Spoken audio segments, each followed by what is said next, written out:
Anne is doing Iexchange software. She's the last of our 10-minute pitchers. So we will have you go ahead and get started, Anne.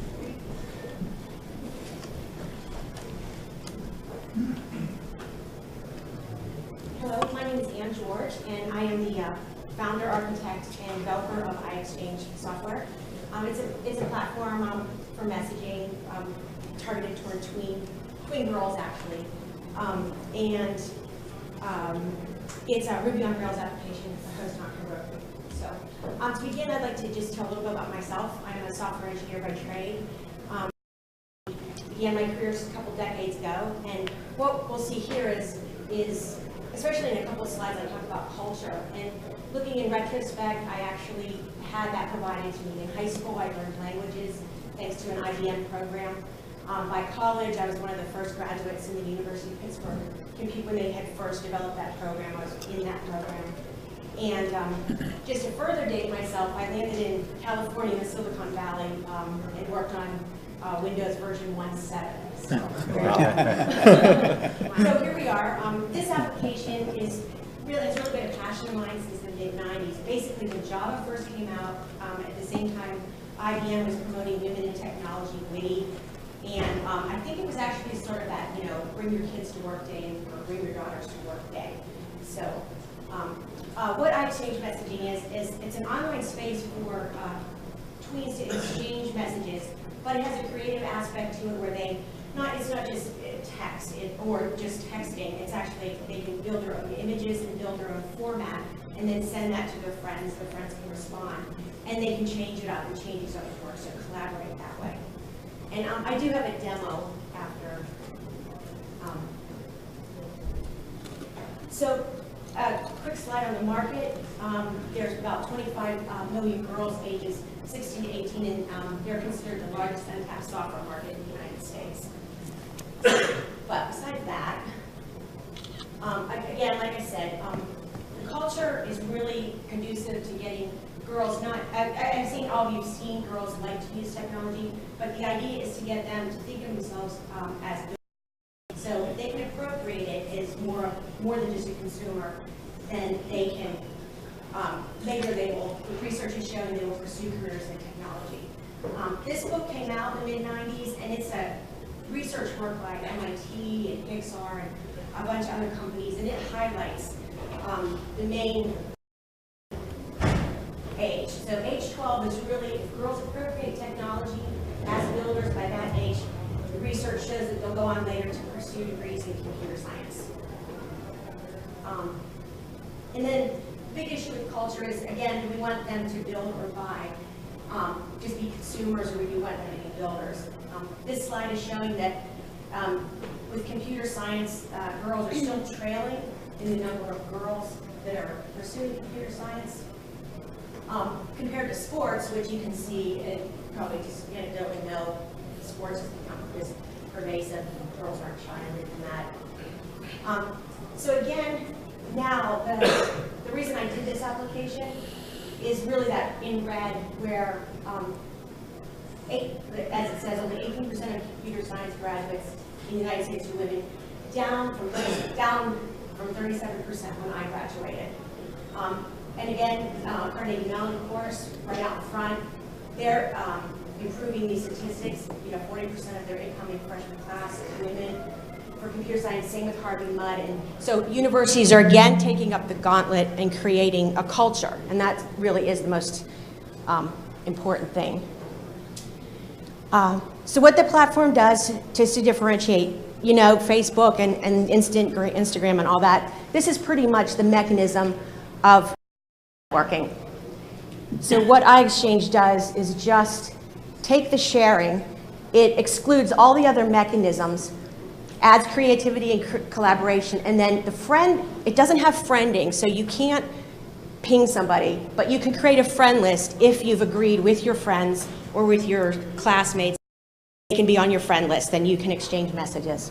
So there's no intrusion. They won't receive a message if they, and what this creates is a trusted environment for parents, and if they know that there are clear access boundaries on the software, they're more likely to let their kids go on the internet and use it.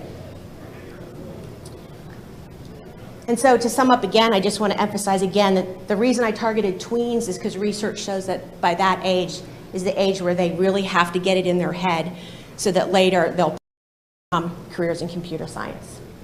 So I'll just show you the application really quick. And I want to apologize to any UX designers in here because this is completely lacking in any sort of user experience. So these images were all from a focus group that I was put together.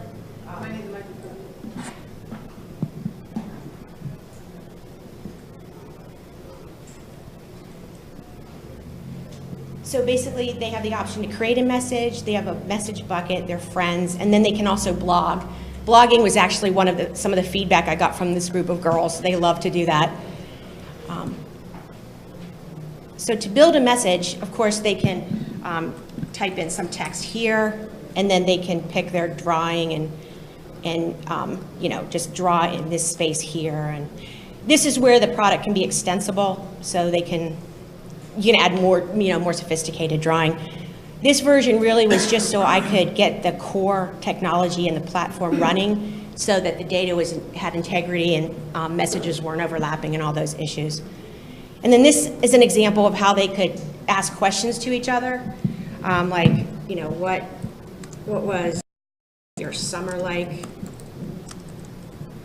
and so forth. And this also can be extendable, so they can really build out whatever sort of message they want to send to their friend. And then they send it. Oops, sorry. So if there's some other examples in here. This is their message bucket. So again, I apologize for the UI experience, which is miserable, but this is what it would look like if Helen opened her inbox, she would see these messages from her friend, and here's her friend list. Bring that up. Here. So these are her friends. If she wants, she can add a friend there. If she took Trudy off this list here, she wouldn't be able to get messages from Trudy, even if Trudy sent them. And then this is where she could see Trudy's blog if she wanted to. And then that's if you wanted to send a message to Trudy. So that's in a nutshell. But again, this idea of them building the message they're going to send is just a little cognitive clue and an idea that they can get in their head that when they're using technology, they don't just have to just wait for what they're given. They can actually sort of start to build things out. And like I said, this can be really extensible. So that's it in a nutshell. Again, this is my passion. A couple years ago, I didn't have the product, but I went for funding and didn't get that. So now I have the product, so I'm going to try to maybe get funding again and collaboration with anyone who's interested, parents, teachers, other engineers, would be great. And so anyway, thanks for your time, and that's about it in a nutshell. Thank you.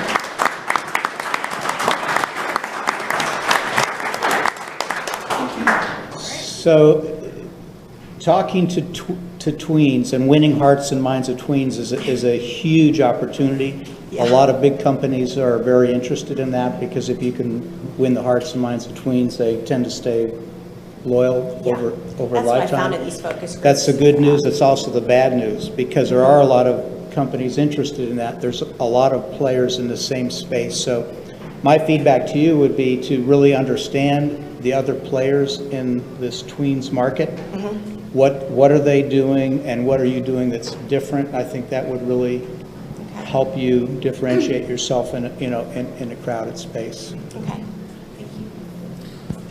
You're going on that note, I was curious about your target market. I mean, the tween is the users, but who are going to be the buyers? Are these parents, teachers, schools, other companies? Like, because I'm thinking like even the building culture can start with just Legos, right? Oh, That's mechanical, but yeah, do you have a target market? Yeah, really, I think first and foremost, it has to be teachers and parents because. One, I've had 2 focus groups. The girls seem to like it. They actually, I had all kind of human-centered design sessions.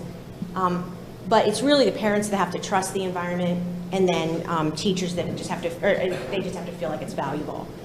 Then they'll let their kids online to use it, so. How would you, do you have a plan on how you would identify which parents might be drawn to this? Because, you know, parents have different, not agenda, I guess, different things they want to try their tweens to do. One of them, Right. you know, theater can be one of them. Right. But how would you identify, okay, this parent might be a good candidate for my solution or my product? Right, I haven't thought of it that way. I just see parents buying phones for their kids and the girls, you know, just always on that. That's really as far as I'd gone with that. Okay. So I have a 12-year-old daughter, which I know this target market really well. And I'm a little confused as to what the goal of the application is. Is the goal of the application to get more girls interested in going down the computer science path, or is the goal of the application to become an Instagram-style communication tool for these tweens that's really just socially appealing to them? Right. The goal is to let them socialize online and kind of behind the scenes cognitively let them interact and collaborate not only with the tool and how they use it, but with each other. And I think that's what's different from Facebook or Instagram, where they just open the template, they click the buttons, and they know how to use it, and they get bored and they move on. And so by having sort of a more dynamic environment, I'm hoping this engages them, they talk about it, and they, you know, another thing I didn't mention is they personalize it. You know, that's really, girls love that. So the goal is really to engage the entire culture, you know, maybe something like Facebook does for that age, because that's how you can actually change the culture of girls in technology. But not be overt about it, because you probably know once you tell your kid you have to use that, you know, they're not going to want to. So it's riding that line. Really? Yeah. You know, it's just riding that line of. I have a similar question in terms of the audience, because you lead with the first stat of like 6 to 18-year-old, but my understanding of tweens is there are like 8 to 9 to 12-year-olds, Yes. right? So that's right. that's the tween market. That's and right. Out of the tween market, you're focused on females. Yes. Out of that, right? And so I just want to maybe focus a little bit on that demographic. And I actually think that you have another really compelling story, other than just females going into computer science, is the cyberbullying that affects a lot of these tweens. And the first thing that came to my head when you said trusted community and trusted environment was that perhaps you might look at, you know, how do you address this for this kind of demographic? Are you providing a service that could combat cyberbullying that the competitors such as Facebook do not? And you know, especially for this demographic, the tween demographic, who are sensitive and vulnerable to these types of pressures. That might be something that could convince parents and teachers to go to a platform like this, rather than the computer science, which still is a really important thing. But if you are targeted, but if you are targeted that, perhaps that might be an interesting story or angle to look at. Right. So highlight more that those automatic, you know, tracking, all that, those mechanisms have been removed except sharing. So emphasize that is what you're saying, really. Okay. Okay. Okay. Okay. Thank you.